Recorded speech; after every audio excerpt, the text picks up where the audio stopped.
1000 पद पे हमारा सामंजन कर दीजिए। अब उसके बाद 6002 पद पे आप पूरे देश की बहाली कीजिए। हम 52 दिनों से हम हड़ताल पर हैं। हम लोग अथक प्रयास कर रहे हैं कि सरकार हमारी बात सुने। अगर नहीं सुनेगा तो हम लोग आमरण अनशन भी करेंगे। हम लोग धरना पे बैठे हैं, फिर आमरण अनशन पे बैठेंगे। अगर जो उससे भी नहीं हुआ, आत्मदाह भी करने की बारी आई तो वो भी करेंगे। नमस्कार, आप देख रहे हैं तीसरा पक्ष न्यूज़ नेटवर्क। आज हम पटना के गर्दनीबाग धरना स्थल पर आए हुए हैं। जैसा कि आप जानते हैं कि समावेशी शिक्षक संघ जो है लगभग 52 दिन से धरना स्थल पर बैठे हुए हैं। जानते हैं सर, आप अपना बहाली की प्रक्रिया बताइएगा, आपका नियोजन कैसे हुआ? हम लोगों की बहाली जिला नियोजन इकाई से हुई है। जिला नियोजन समिति जो होती है वो जिला स्तर के सारे पदों पे, जो जिला स्तर के होते हैं, उन पे नियुक्ति करती है। और हम लोग बिहार शिक्षा परियोजना अंतर्गत थे। परियोजना अंतर्गत में ही हम लोगों का नियोजन इकाई जिला नियोजन इकाई है। उसी में जो निकाय हम लोगों को नियुक्त की है, वही निकाय बिहार शिक्षा परियोजना में कार्यरत हैं, भंडारपाल हैं, असिस्टेंट अकाउंटेंट हैं। इन लोगों की भी नियुक्ति वो जिला नियोजन इकाई ही करती है। तो वो लोग परियोजना कर्मी होते हैं और बिहार शिक्षा परियोजना परिषद के वो प्रबंध संरचना में आते हैं। वही नियोजन समिति हम लोगों को नियुक्त करती है, लेकिन हम लोग प्रबंध संरचना में भी नहीं आते और दैनिक मानदेय के बाद आ जाते हैं। जो अभी उन लोगों की सैलरी प्रत्येक की 50+ है, जो भी नियोजन इकाई से जो जिला में हुए हैं, और हम लोगों का अभी 14,700 है। वही नियोजन इकाई हम लोगों को भी नियुक्त की है, वही नियोजन इकाई उन लोगों को भी नियुक्त की है, जिसमें अध्यक्ष जिला पदाधिकारी होते हैं। हम लोगों में तो और रेड क्रॉस सोसाइटी और के भी सदस्य भी बढ़ जाते हैं हम लोगों के, जबकि उन लोगों का ऐसा नहीं होता है। बस डीएम के अध्यक्षता में ही उन लोगों की होती है। उनकी भी साक्षात्कार से ही होती है, हमारी भी साक्षात्कार से ही नियुक्ति हुई है। लेकिन वो लोग मैनेजमेंट स्ट्रक्चर में हैं और हम लोग मैनेजमेंट स्ट्रक्चर से बाहर हैं। आप लोग का एग्जाम के द्वारा लिया गया था सर? बिल्कुल, जो प्रक्रिया उनकी नियोजन के लिए हुई है, वही प्रक्रिया हमारे भी नियोजन के लिए अपनाई गई है। बजट में हम लोगों का मानदेय भी उन लोगों का भी बजट में अप्रूव होता है भारत सरकार के द्वारा। हमारा भी भारत सरकार के द्वारा ही बजट में अप्रूव होता है। उसी से उनका हेड का भुगतान होता है, मेरे हेड का भुगतान होता है। लेकिन उनका प्रत्येक माह उनको CPI काला, महंगाई भत्ता, आवासन भत्ता, मेडिकल, सार परिवहन भत्ता, ये सारा देय है। हम लोगों को सूखे बस 14,700 में ही आप लोगों को सारा चीज़ करना है। वेतन के बारे में बताइएगा सर, वेतन कहाँ से मिल रहा है, कैसे मिल रहा है? वेतन का भुगतान हम लोगों को अनुमोदित होता है भारत सरकार के द्वारा, जो बजट होती है उसमें होता है, और भुगतान जिला के द्वारा होता है। जिला में ही जो भी नियोजन इकाई के होते हैं सभी को जिला से ही भुगतान होता है, बिहार शिक्षा परियोजना के कार्यालय से ही, जिसमें साइनिंग अथॉरिटी DPO होते हैं और DO होते हैं। उन्हीं के साइन से हम लोगों को भी मानदेय मिलता है, उन लोगों को भी मिलता है। अभी कब तक धरना पर बैठे रहिएगा? अब कब तक धरना पर बैठे रहेंगे? अब जब तक जान है तब तक तो बैठे ही रहेंगे। अभी धरना पे बैठे हैं, फिर आमरण अनशन पे बैठेंगे। अगर जो उससे भी नहीं हुआ, आत्मदाह भी करने की बारी आई तो वो भी करेंगे। लेकिन अब इसमें जीवन जीना दूभर हो गया है। जो हम लोगों का मानदेय, एक हमारा नैतिक दायित्व भी है अपने परिवार के प्रति, अपने बच्चों के प्रति। ना हम उनको बेहतर एजुकेशन दे पाते हैं, ना घर परिवार चला पाते हैं, ना बाप माँ बूढ़े बाप माँ की सेवा कर पाते हैं, तो ऐसी ज़िंदगी भी किस काम की? उससे ज़्यादा बढ़िया आत्मदाह कर लेंगे।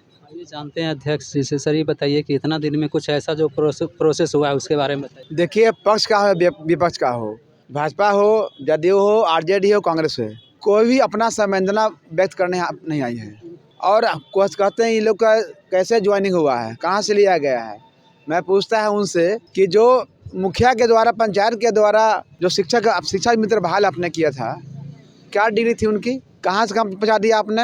आज हमारे भाई ने बताया कि ये जिला कमेटी 11 सदस्य कमेटी के द्वारा चयन किया गया। हम लोग रोस्टर का पालन करते हुए किया गया। उसके अध्यक्ष जिला अधिकारी होते हैं हमारे, और से आपका सिविल सर्जन होते हैं, DO होते हैं। 11 सदस्य टीम के द्वारा हमको चयन किया गया साक्षात्कार के उपरांत। और हम लोग समान BA, MA, PhD के बावजूद D.Ed, B.Ed, M.Ed हैं, प्रशिक्षित हैं। और जिस तरीके से डॉक्टरी जो पास करते हैं, मेडिकल करते हैं, उनको जब तक MCI medical council for India में भारत सरकार रजिस्ट्रेशन नहीं करा सकते हैं तब तो इलाज नहीं कर सकते। उसी तरह हम लोग डिग्री प्राप्त करने के बाद RCI rehabilitation council of India new Delhi भारतीय पुनर्वास परिषद से पंजीकृत होने के बाद ही हम इन बच्चों को शिक्षा दे सकते हैं। ये एक्ट के अनुसार है हम लोग को है। और हम इतना काबिलियत रहने के बावजूद और 18 अनुभव कराने के बावजूद भी हम लोग हाशिए पर लिए हुए हैं और पूरा ढोल पीट रहे हैं कि पूरे भारत में कि बिहार बिहार में बहार है, नीतीश कुमार हैं। माननीय नीतीश कुमार के मैं उनका आदर सम्मान मैं करता हूँ। जिस समय उन्होंने पहली बार जब उन्होंने मुख्यमंत्री बना बिहार के पद बाहर ग्रहण किया उन्होंने, उसी समय उन्होंने बेसिक शिक्षा की बहाली निकाली और उसी उन्हीं के दिया हुआ है। हम लोग बहाल हुए। 18 साल उनका भी मुख्यमंत्री रहते हो गया, हमारा 18 साल बीत गया। अब देखिए अब लोग कहाँ से पहुँचा दिए, हम लोग कहाँ से कहाँ कर दिए। आप 14,700 बड़ी खुश हुए हैं। 12 साल के बाद तो 16,200 किए हैं। और यहाँ तक कि हम लोग ये स्थिति है कि हम लोग को जो EPF जो होता है नियोक्ता वाला, वो नियोक्ता भी नहीं देते हैं। भारत सरकार का जो पैसा आता है ना, उसी में से काट देते हैं और वही कहते हैं हम आपको दे रहे हैं। ये मैंने कि दोहरी नीति, पता नहीं उन लोगों के क्या है, हम लोग का क्या है। बताइए कि जो हमारे कार्यालय में जिला में ARP हैं हमारे हैं, बहुत सम्मानित हमारे भाई हैं, वो बड़े भाई हैं। उनका जिस समय वेतन था 14,000, मेरा 12,000 था। आज उनका वेतन 70-80 पहुँच गया। हम लोग 14,700 में बहुत खुश हो 16,200 किए हैं। ये विडम्बना है।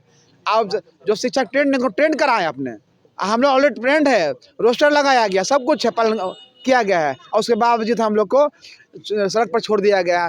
हम 52 दिन से हड़ताल पर हैं।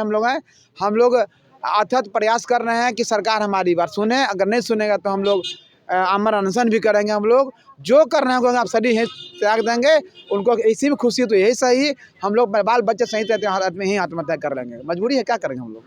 आपका मुख्य मांग क्या है? मैंने हमारा मुख्य मांग है कि हम लोगों ने माननीय सर्वोच्च न्यायालय में हम लोग केस लड़ा, जिसकी विशेष शिक्षक को, दिव्यांग बच्चों के लिए विशेष शिक्षक की बहाली करने के लिए माननीय सर्वोच्च न्यायालय का आदेश हो गया कि प्रत्येक प्राइमरी 1 to 8 में और हाई स्कूल +2 में 10:1, 15:1 में दिव्यांग बच्चों को शिक्षक नियुक्त करना, बहाल करना, नियमित नियुक्ति करना है। तो हम लोग 18 से काम कर रहे, हम लोग लेने केस लड़ा। उन्होंने वैकेंसी जरूर निकाली है, हाई स्कूल +2 में भर्ती भी कर दिया, हम लोग छोड़ दिए। अब 1 to 8 में भी बोला है, उसे उन्होंने TAT निकाल दिया है। लेकिन हम लोग बताइए, जिसमें उनके पास एक भी विशेष शिक्षक नहीं थे, उसमें हम लोग काम किए। अब जब हम लोग लड़ाई लड़े और बहाल कर तो हम लोग छोड़ दिए। हम बताइए सब 50 के प्लस हैं, 50 ऊपर हैं हम लोग कहाँ जाएंगे। तो हम लोग पहले कह रहे हैं, हम लोग पहले सम्मानजन कीजिए। मुश्किल से 800-900 संख्या ज़्यादा नहीं हम लोग का है, तो आप पहले हमारा सम्मानजन कीजिए। बाकी बचे हो सीट पर आप बैंक से निकालिए। अब रहे बिहार के लोग, अब सड़क पर हम लोग हैं। आप पूरे देश के लिए बहाली कर रहे हैं पूरे। बताइए आप कहना है कि बिहार में बहार है, नीतीश कुमार है। माननीय नीतीश कुमार जी के समय हम लोग बहाल किए गए, वो सबको दे रहे हैं, कर रहे हैं। तो आप विशेष शिक्षकों पर भी ध्यान दें और उनको सड़क पर से लेकर के सम्मान दें उनको। क्या कि विशेष शिक्षक को ऑल ओवर वर्ल्ड मान्यता दी जाती है, स्पेशल एजुकेटर दी जाती है। आपके यहाँ कहाँ मान है, सड़क पर बैठे हैं और हम लोग परिवार चलाने की मजबूरी है कि भीख मांगना पड़ेगा। जल्द ही भीख मांगना शुरू करें, क्या कि अब बच्चे का खाना पीना हम भोजन दे नहीं पा रहे हैं। मजबूरी हमारी, यही हमारा मांग है, सम्मानजन करें। हम लोकतंत्र के मीडिया भाइयों से कहना चाहेंगे कि मित्रों, हम लोगों ने 18 साल से कार्य किया है। हम लोग ऑलरेडी ट्रेंड हैं। हम लोगों को नियोजनकर्ता इकाई जिला है, जिसके अध्यक्ष DM है, जिसमें 11 सदस्य लोग थे, जिसमें DO DPO थे और सिविल सर्जन महोदय थे, रेड क्रॉस के लोग थे। सारी आहारताओं को पूर्ण किया है। जबकि मित्रों, बताना चाहता हूं कि जो हमारे नियोजित शिक्षक हैं वो अंडरट्रेंड थे। सरकार उनके प्रति इतना कृपा दिखाई कि उन लोगों को सवैतनिक ट्रेंड करा के उनको राजकर्मी का दर्जा दिया। और हम लोग सड़क पे हैं। 18 साल से हम लोगों को यही, जब हम लोग मांग पत्र देते थे समय समय पे, तो हम लोगों को यही लालीपाप दिखाया जाता था कि जब पद आएगा तब हम लोग का आपका सम्मानजन कर दिया जाएगा। तो हमारे सर्वे और सर्टिफिकेट पर और सुप्रीम कोर्ट से लड़के हम लोगों ने उस पद को पूरे देश में क्रिएट कराया। उसी की कड़ी में हमारे मुख्यमंत्री आदरणीय श्री नीतीश कुमार जी के नेतृत्व में यहाँ 7,200 पद क्रिएट किया गया है। तो उसमें हम लोग 1,000 से भी कम संख्या में हैं। तो हमारा यही कहना है कि 1,000 पद में हमारा सम्मानजन कर दीजिए। अब उसके बाद 6,200 पद पे आप पूरे देश की बहाली कीजिए। हमारा यही एक ही मांग ही है। 18 वर्ष इतना तो कष्ट भगवान राम और पांडवों को भी नहीं मिला था जितना हम लोग कष्ट सह रहे। इस कपकपाती रूह और ठंड में हम लोगों की हड्डियां कांप जाती हैं। और हमारे भाई कहीं बस स्टैंड में, कहीं भी स्टेशन पर, कहीं सड़क पे, कुछ लोगों को तो मोबाइल भी खो गया है। और 2 ठी लिट्टी खा के और अशुद्ध पानी पी के धरना स्थल पे हम लोग यहाँ पे आते हैं। और सरकार को उसके बाद भी मतलब हम लोगों से दिक्कत है तो सरकार से आदरणीय मुख्यमंत्री, आदरणीय उप मुख्यमंत्री और अपर शिक्षा सचिव यहाँ के जो शिक्षा विभाग को देखते हैं उन सबसे अनुरोध है कि हम लोगों के लिए लेटर जारी कर दें और हम लोगों को विधानसभा के सामने फांसी दे दें। अब इससे ज़्यादा हम क्या कर सकते हैं। और हमारी पुनः आशा और विश्वास के साथ ही हम यहाँ बैठे हैं कि हमारी मांग को मांगा जाएगा। हमारा मांग एक है कि जो है हमारा सामंजन हो, हम लोग भी समाज की मुख्य धारा में खुशी से रहें, क्योंकि हम लोगों को 200 विद्यालय में दौड़ाया जाता है। बहुत सारे भाई हमारे ऐसी बीमारियों का शिकार हो गए हैं जिसको हम आपकी इस मीडिया के चैनल से नहीं कह सकते हैं। वो अपनी दवा नहीं करा पा रहे हैं तो अपने बच्चे और अपने पत्नी और अपने जो है माँ बाप की क्या सेवा करेंगे। हम लोगों को तो शोषण किया गया है, लेकिन आस्था है कि हमारे आदरणीय मुख्यमंत्री सुशासन बाबू के नाम से जाने जाते हैं। जब सबके साथ न्याय हो रहा है तो जो शिक्षक है, विशेष शिक्षक और जो दिव्यांग बच्चे हैं जिनके अभिभावक भी घृणा करते हैं उनको हम लोग पुनर्वासित करते हैं, सर्वे करते हैं, उनके लिए कई तरह के कार्य करते हैं, उनको समाज की मुख्यधारा में जोड़ते हैं। तो हमारे साथ जरूर अन्याय करेंगे, क्योंकि हमारे आदरणीय मुख्यमंत्री जी, उप मुख्यमंत्री जी, अपर शिक्षा सचिव जी निश्चित तौर से संवेदनशीलता जरा सी भी दिखा देंगे तो हमारे सामंजस्य में कोई दिक्कत नहीं है और हम भी राष्ट्र की भूमिका में अपना स्वर्णिम योगदान देंगे और हम भी समाज की मुख्यधारा से जुड़ सकेंगे। हम भी जहां 200 विद्यालयों में दौड़ाया जाता है वहां सुगम तरीके से हम भी कार्य कर पाएंगे, क्योंकि महाभारत में भी कहा गया है कि धन के बगैर धर्म की रक्षा नहीं हो सकती है। तो हम लोगों के साथ तो अब क्या, हम लोगों के यही हाड़ मांस और रक्त बचा है। सरकार को यही लेना है तो इसको भी ले ले।